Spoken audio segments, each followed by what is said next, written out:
Magandang araw mga ka-friends, mga kabuhay sakto. Kamusta naman kayo dyan?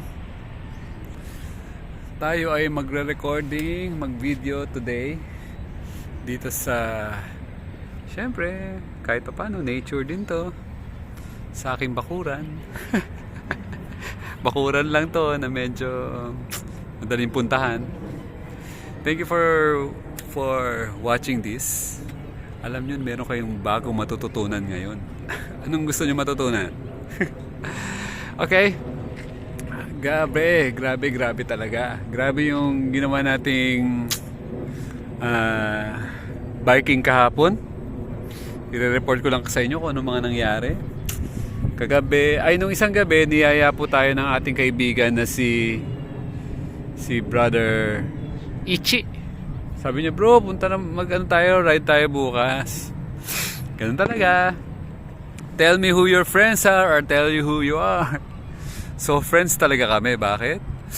Nayaya niya ako Tapos nayaya niya ako at sumama ako.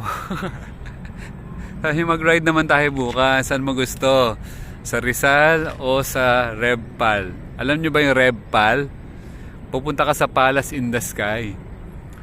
So, ibig sabihin, dahil sky ang pupuntahan mo, mahirap akyatin yun.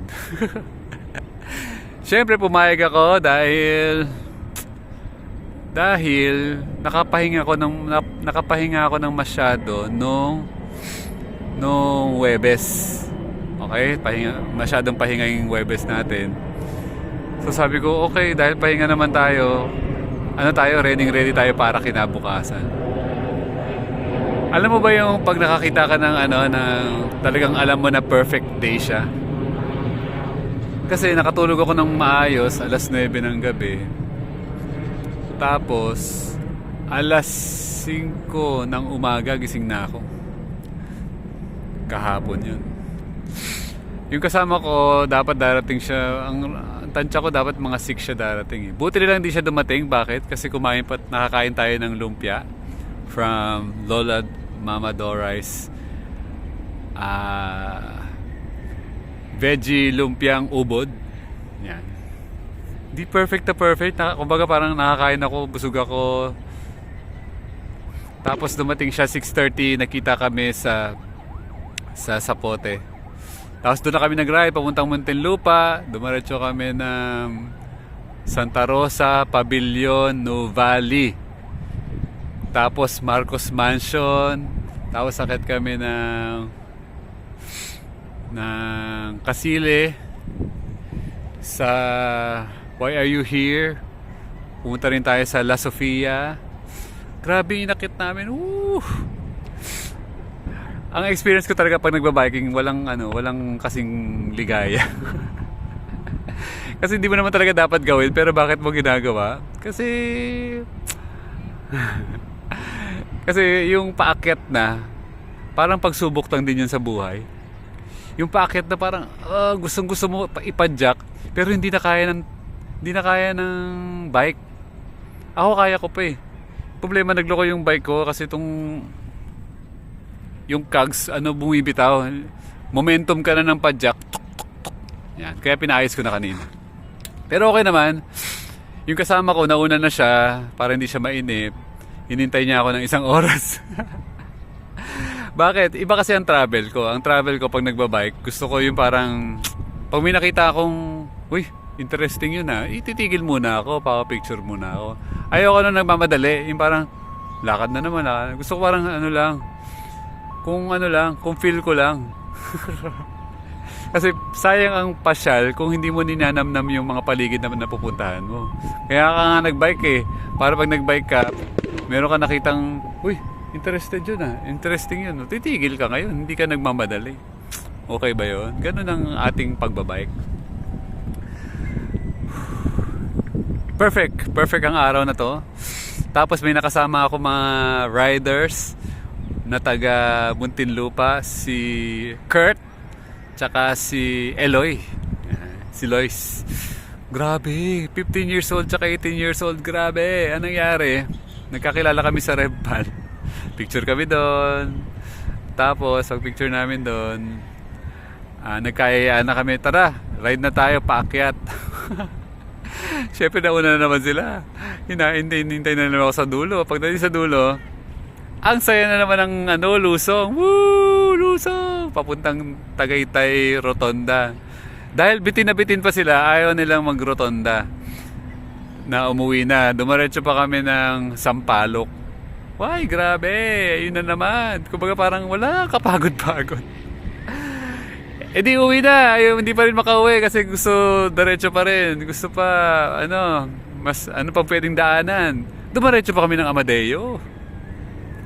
Ang ganda sa Amadeo kasi maluwag yung kalsada tapos dire-diretso, Anli. Mula Tagaytay hanggang Silang, walang katapusang lusong.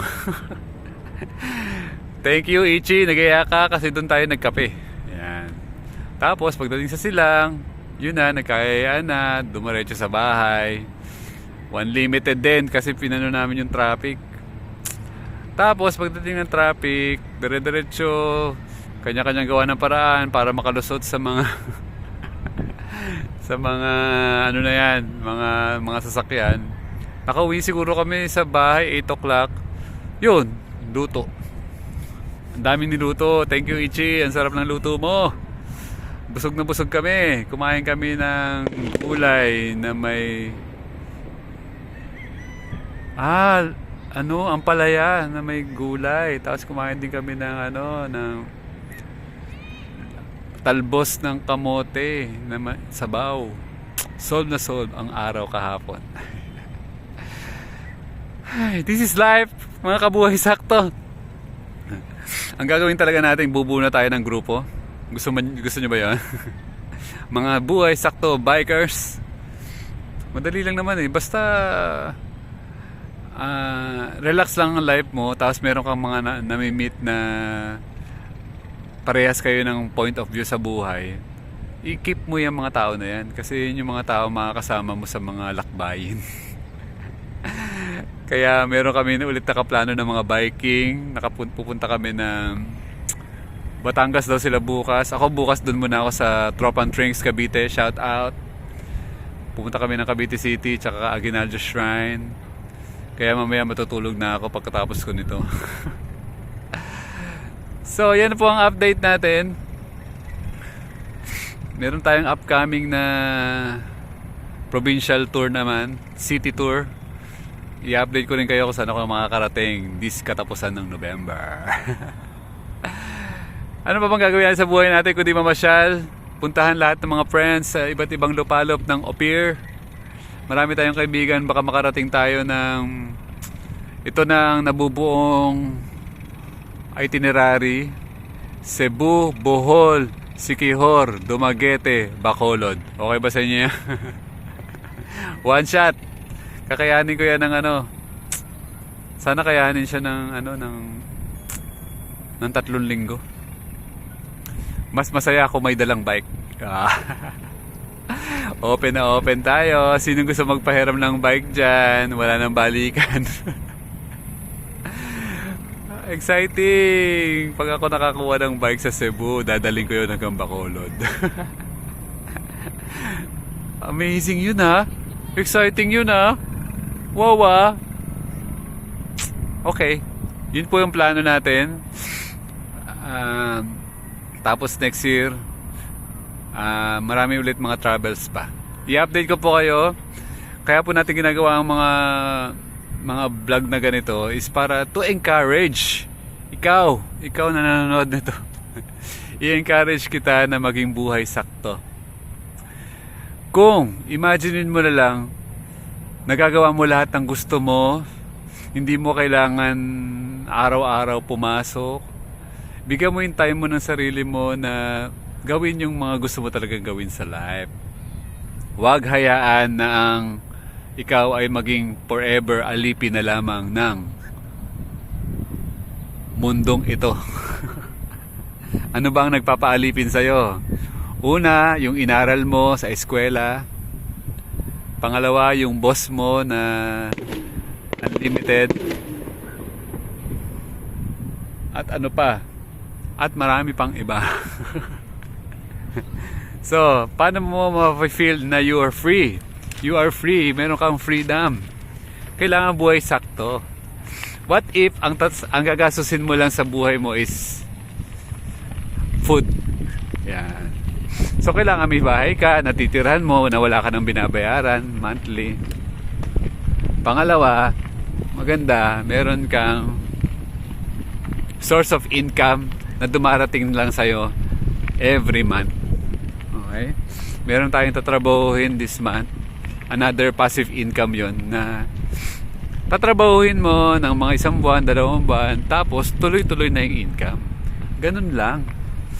Hindi kailangan masyadong malaki. Example, maka-generate ka ng income na magbibigay sa'yo ng 100 or 200 per day. Tapos yung pagkain mo 300 per day.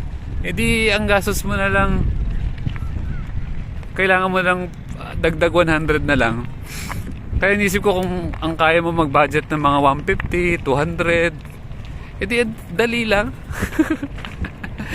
Ganun lang. Kasi i-minimize mo yung pinakamaliit na gastos, tapos yun yung tapatan mo.